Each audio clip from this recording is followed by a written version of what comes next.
All right, my friends, it's that time again.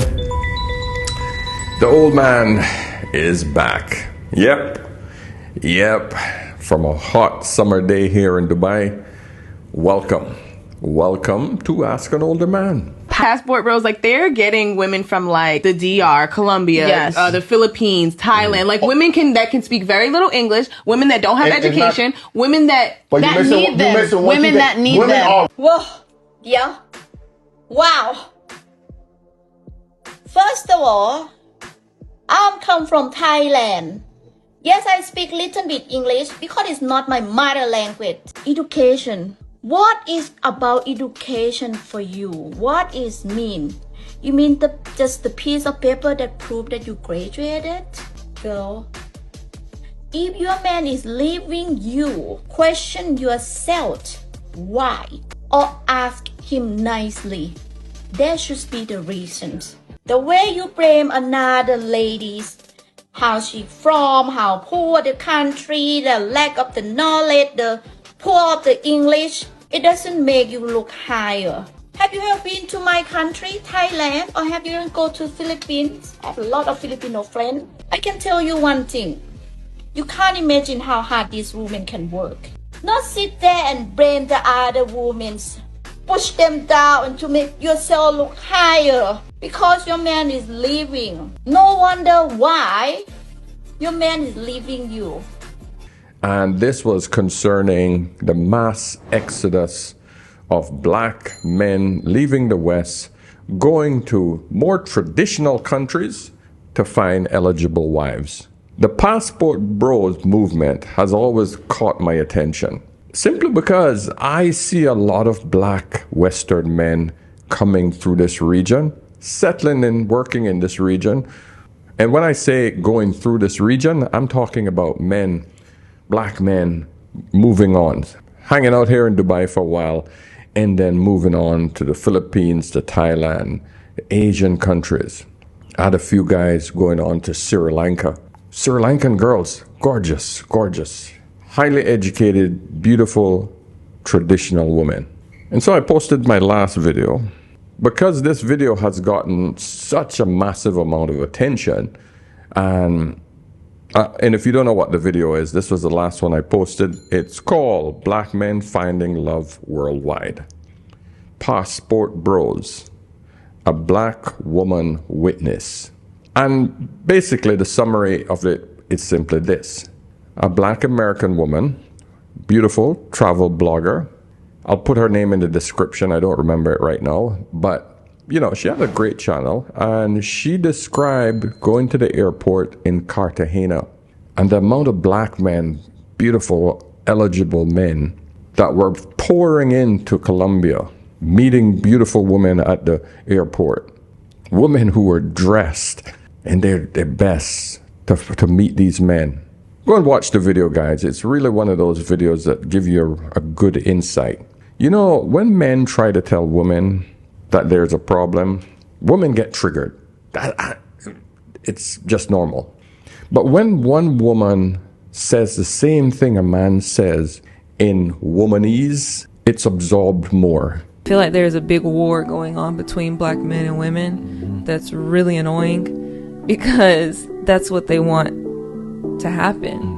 You know, this was put in place during the civil rights movement when we were, as a black family, stronger than ever in order to tear us down and to keep us suppressed as a community. And it's continuing to go on for this long, and that is frustrating. The fact that us as black women, we constantly put the black man down as weak or as he's not fulfilling his role. We're expecting him to be our safety and our security and to take care of us. But what are we doing to actually take care of the black man? We talk about black men all the time and how black men can be better and do this more and how black men not doing this. Like, we talk about that enough, but do we really talk about how black women aren't doing their part and making sure that our black men feel safe? And always remember this, the few ladies that watch this channel, my goal is not to discredit women. It's not to bring women down. It's not to female bash. But if I recognize that there's a problem with a male or a female, I'm going to call it out. The problem is, and we all know, women have a problem with accountability. I see so much in women that drives me nuts is women who can't apologize. Oh, accountability. But they cannot own up at all. Like they refuse. So much so that a guy that I dated before I met my husband, I remember we had some type of argument and I said, I'm really sorry. I shouldn't have said something that way. And he almost passed out because he was like, no woman in his life had ever said, I'm sorry. Of course. And he was like, what the hell? Of course. And I was raised like my parents, my mom and dad raised me to be like, when you do something wrong or you hurt somebody's feelings and you go back and you apologize. So that was bred into me. Hey, mama didn't raise no fool. So but I see women, even my friends will have a fight with their boyfriend or their husband and I'll have to tell them, listen, you need to apologize because sometimes it's going to be you. They're never wrong. How is that possible? How is that possible that you cannot, as a woman, take any sort of criticism? And any sort of criticism that you guys take, you deem it as woman bashing, misogynist, hating women. Please tell me, how does that make any sense? Even to a child, that does not make sense. So when men like me, older men, who have 5 sisters, I grew up in a house of 5 sisters. Understand? It was just me and my dad, between my mother and 5 sisters.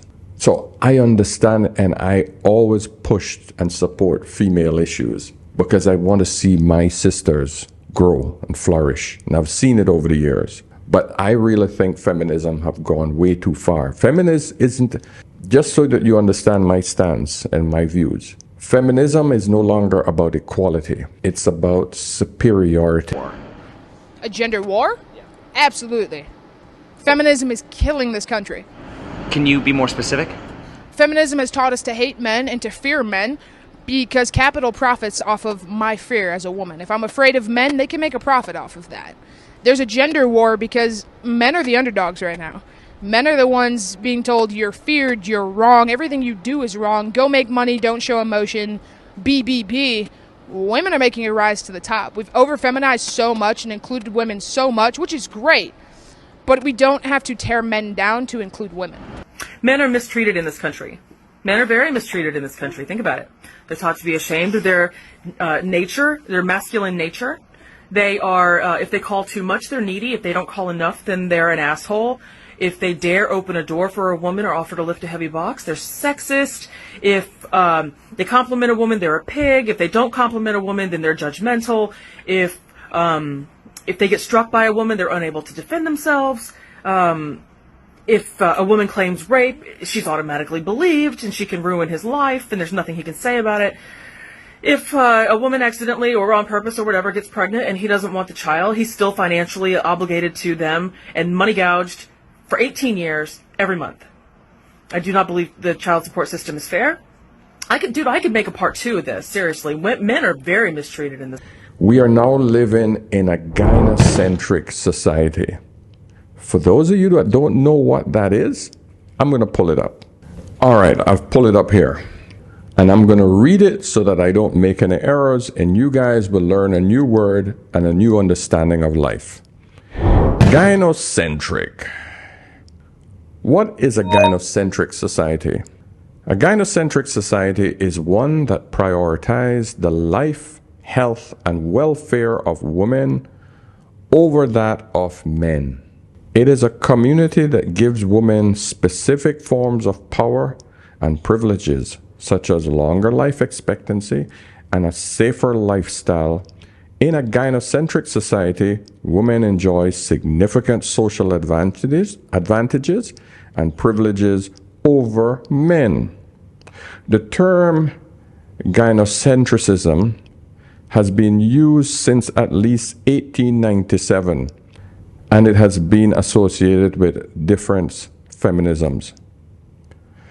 Gynocentrism can also refer to a tendency to place the female or feminine viewpoint and experience at the center of a society or culture.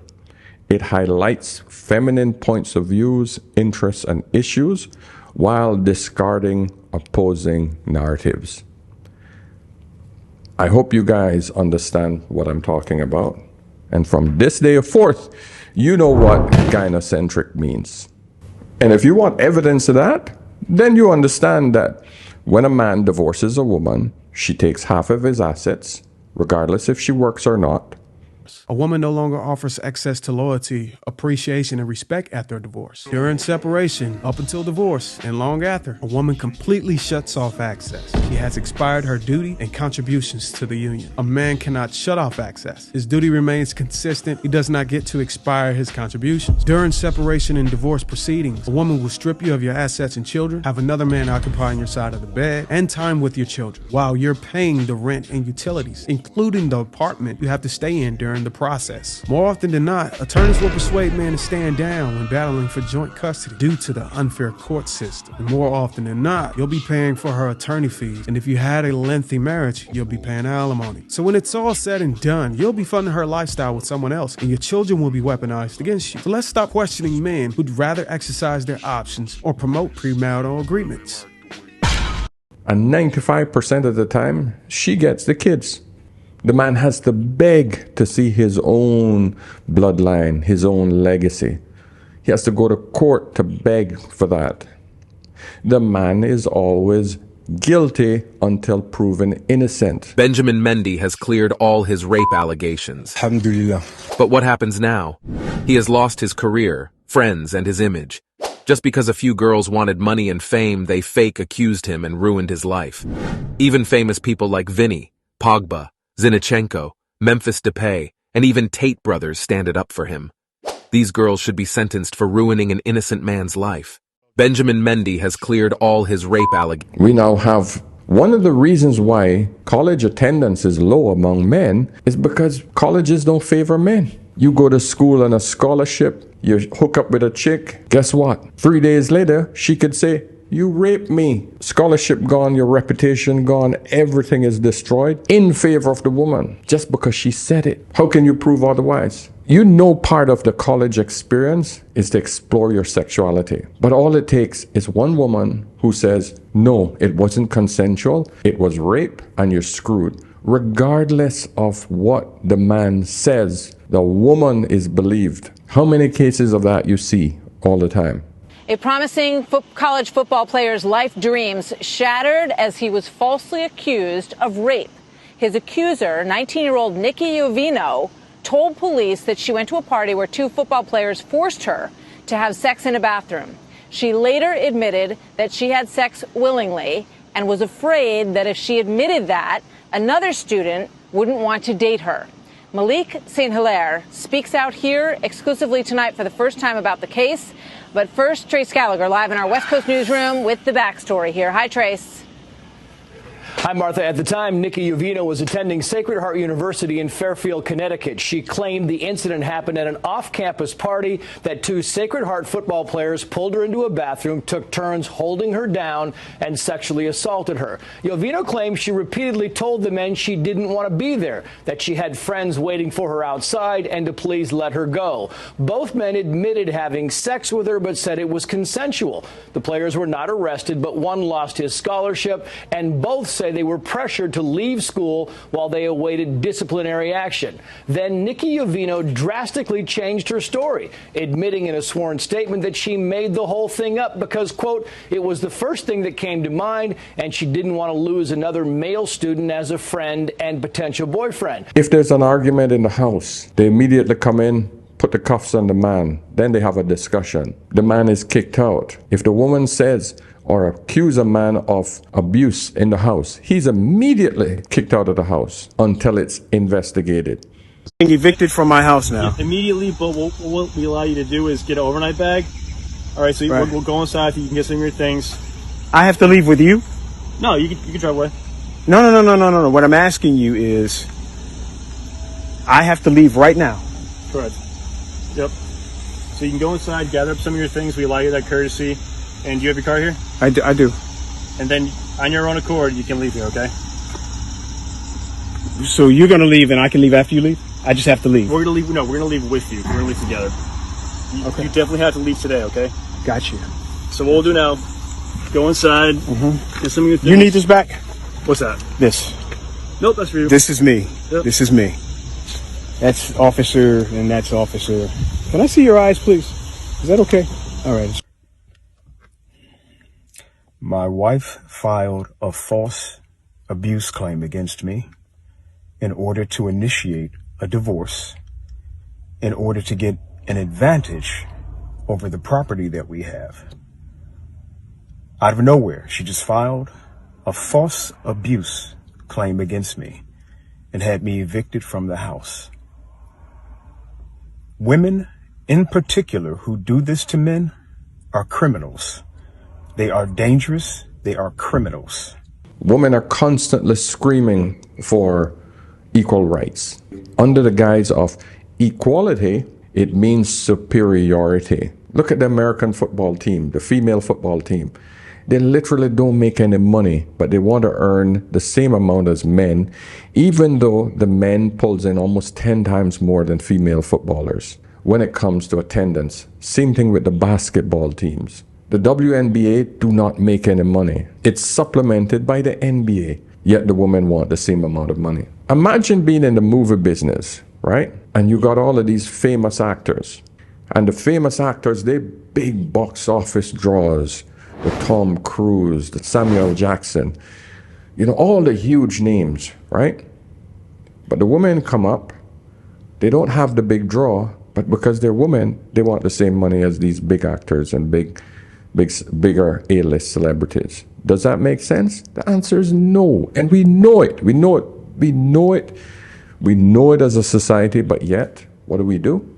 To appease women, they make a lot of noise. The companies and big corporations know that we don't piss the women off because they're the largest consumers. They're the one with the most debt. We got to please them, so we just push their narrative. To hell with the men. The men ain't buying shit. They're spending the money. They're going into debt to spend money. They're convincing their husbands to buy them stuff, buy more stuff for the house. Those are who we listen to. The politicians know that they can't win without the female vote. To hell with what the society looks like or what is normal. We need that female vote. Yes, whatever they want, we vote for it. That's where we are as a society. That's what we call a gynocentric society. And so, now the women feel that they're superior and they're the boss bees. They can go out and they can have as much sex as they want. They can do whatever they want and they can control a man. Shut the f*** up! Yeah, you better believe that I wear the f***ing nuts, nigga, in front of public. You wanna f***ing try to look at other women, niggas, I'll f*** you. You ain't gonna look at other women, and you ain't gonna tell me you're looking at other women. We have a little child right behind us. Yeah, I know, I f***ing consult the f***ing child. There's a little boy right behind you. I already know. But look, I'm not gonna say nothing if you don't say nothing, try to cause a commotion, because he's a fucking problem. You wanna try to say shit to me, nigga? So shut the f*** up. Nigga, you wanna watch when we get home, nigga? Just keep on complaining. I'm not bringing my bags to what? If I had to bring my bag, I'm not ever gonna see you again. I swear to God, don't you ever come to my house, nigga. I'll call the police on you. Fuck you. Oh, really? You're going out of control. Nigga, I'll put this right now. You shut the fuck up. Shut the fuck up. Alright, Sarah, here, come up with us. No. Oh, you gonna come up? Yeah. And the kid up. Man, go. You're assaulting me, man. Oh, I'm fucking here. I'm not fucking here. I'm not fucking here.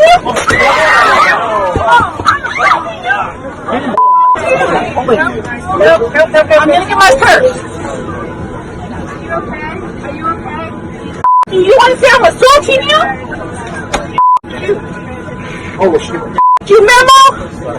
Man. Yeah, I'm going over here. You're going to be charged with assault. Fine, whatever. They want the top positions in every single organization. They're making more money because they have college degrees. They can't find men on their level or above. And because they're making more money, they think that every man is below them. In other words, they're acting like men. What does that bring? Male on male competition. Yeah, she might have the vagina, but she's acting like a man. But do you know one thing with men? When we have conflicts and clashes with men, we know how to handle it. We handle it rationally, logically. We automatically know the hierarchy of who is in charge. And if we cannot come to a conclusion where there's too much back and forth, we handle it the physical way until the issue is resolved. You might call it barbaric. That's how men do it. But can you do that to a woman who's mouthing you off in the house every single day, just constantly abusing you mentally? You can't call the cops because you know that you're screwed. All she has to say, he's been hitting me. That's it. You're screwed. You lost your life, you lost your job, you lost your kids, you lost everything. Gynocentric society, my friends. Please understand, gentlemen, that's what we're dealing with. And the only way to solve this problem as a man is that you have to go overseas and find women who don't think like that. You can move your body and vote with your money in other countries. There were two movements that were born out of this necessity. Mail order brides. Mail order brides was more towards the white guys. That was way back in my day and before, where men would go to Russia and they would go to other countries and find eligible, beautiful women. And that was more of a white guy thing. That was back when the black man and the family unit for blacks were amazing. Black men, black women, we were working together.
You kick the black man out of the house. Woman said, hey, that sounds like a good deal. He's not bringing in as much money as you're giving me for 1, 2, 3 kids. Feminism then came in and said, hey, you're a strong, independent woman, and all you need is a good education to be completely independent. Always remember this thing, ladies.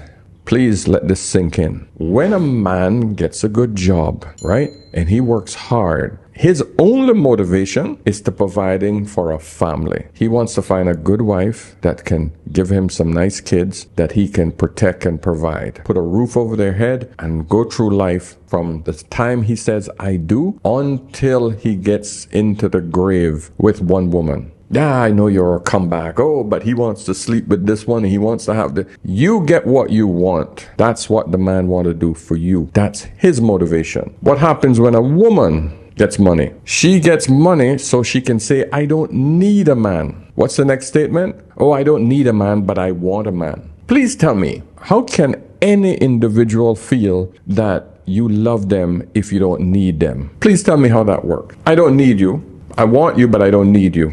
No, people want to feel useful, especially a man. A man that has no use to you, you shouldn't have around you. But women have become so accustomed for getting everything else done from outside sources. Need protection? Call the police. Oh, I can buy my own house. Oh, I need to fix the car? I call the mechanic. Oh, I need food? I call Uber Eats. Women can only survive in this society without a man because all the services are provided for her. And the majority of these services are provided by men, just not her husband. So he has no use to her until it comes to that emotional usage. Because one thing is sure among all humans, we need love. We need to feel special. And part of that feeling of being special is that the person needs you. You need him for emotional, psychological, logical support, as well as his monetary provision, especially in today's day and age. But most women have become so accustomed to getting it temporarily from apps. Oh, shit, I can swipe. If I need some dick, I can just swipe right on any single dating app, and in 10 minutes, I can get any man. Yeah, but I can tell you, as an older man, you wait. You wait till you hit your late 40s, 50s, 60s, 70s. Then you will understand the importance in every single woman who are in those age groups who are single. You ladies are either ignoring those videos or you're not seeing them. Let me just play a few for you right here, just to wake you up. There you go. TikToks talking about how being an independent woman is so much better, and it's amazing that you don't have to depend on anyone else. But I'm exhausted. I own my own house. I can pay my own bills. I work full-time 5 days a week. I'm a full-time single mum, and I think it's just exhausting because of how lonely it can be. That's when women have hit the wall. When men no longer find them attractive. That's when men that you want no longer find you attractive. They're looking for a younger version than you. They don't care about your money.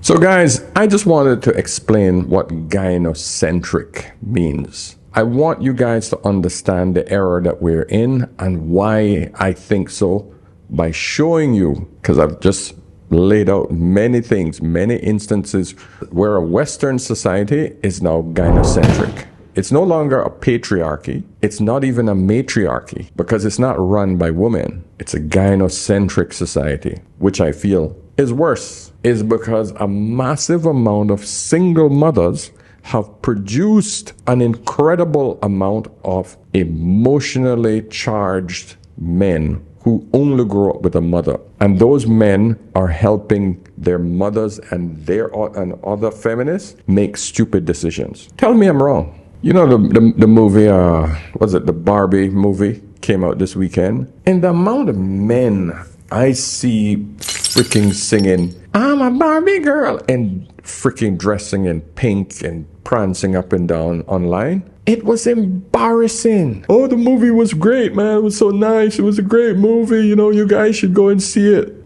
Barbie. And worse, all the grown-ass women who still acting like freaking kids got all of these filters on about that transform them into a Barbie doll. And all the bloody grown-ass women who are putting on these filters that's showing them as Barbie dolls. Really? You got to understand that women don't want to grow up because they know that their greatest attention is only achieved when they are young. Men, on the other hand, knows that his glory and his greatest achievement comes when he's older. You see what's going on here? All of these filters that have been made on TikTok and on YouTube, on Instagram, what are they designed for? Just to make women look younger. Test out this filter on my 72-year-old Oma. Take a look. What do you think? Do you want to say what you think? I'm gonna look like that when I reach 92. How about your mom? How many look? Yeah, my mom looked that way, when she was like 92. Yeah, right before she passed away. So all I'm telling you guys is that we are now in a society that caters strictly to female delusion, female happiness, all at the expense of men. It's never inclusive of men. And the excuse they use for excluding men or to bring men down is simply, all they have to say is, oh, we're dismantling the patriarchy, the shaming of every man into submission. Oh, you're just a misogynist. Trust me, on this video, I'll probably get around freaking 50, 60 messages telling me I'm a misogynist. Because you can't criticize women. Tell me, which one among us should never be criticized? A perfect person. Which one of us are perfect? None of us. Every woman screams, I'm a 10, I'm a 10, I'm a 10, which means there's no room for improvement. Who is better at self-improvement, men or women? Self-improvement, definitely women. Okay, rate yourself on a scale of 1 to 10. 10s across the board. 10. Oh, period. Okay, isn't saying you're a 10 admitting there's no room for improvement? No, not at all. Isn't the first step towards improvement admitting you're not perfect? You're right. Yes. We were perfect. We just said we were 10s. 10s. That doesn't. You didn't say that being on a scale of 1 to 10, 10 being perfect. Correct. Well, what would be perfect then? On a scale of 1 to 10? There is no perfect, really. Isn't the first step towards improvement admitting you're not perfect? Yes. Yes. 100%. So then why would you admit that you're a 10, which is perfect? Because you should feel in your own way that you Yeah, are perfect, yeah, you because should. that's Now listen, I'm a woman, so I understand the way a lot of women think, but it doesn't make it okay. It doesn't make it perfect. You know what I mean? So you can think and feel however you want. It doesn't mean that that is a fact. So you have to be realistic with yourself and understand you can be confident in your skin and love yourself. You don't have to be delusional at the same time. Anyway, guys, I'm going to close this one off here. Subscribe. Let me know if you knew that word, gynocentric, gynocentricism. Have you seen it? Okay. Listen, this was just an educational piece. I want you guys to be informed. I want you guys to open your eyes and see what's going on in our society. That's it. This was just me expressing certain thoughts that I can clearly see.